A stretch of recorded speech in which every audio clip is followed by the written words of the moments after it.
Episode 3 of The Bad Batch is titled Replacements, and it really stands by that title. The whole theme of this episode is about how things can be replaced for better or for worse. The episode starts with the Bad Batch crash landing on a moon after their scuffle on Seleucami. While on the moon, a creature known as an Ordo Moondragon steals the power supply for their ship, so they have to find a way to get it back.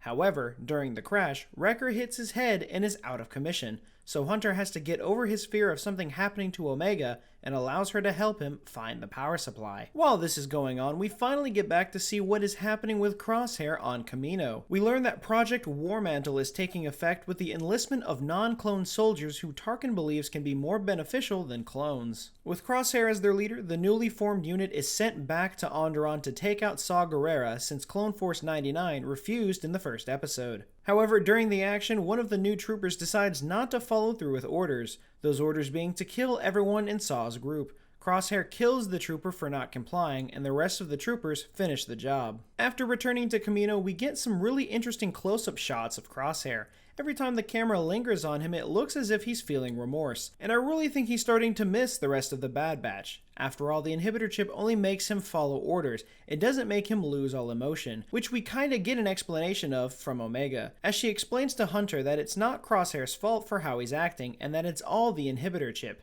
I feel that the Bad Batch could learn a lot about the inhibitor chips from Omega if they just started asking her questions, since it seems that she knows a lot about them.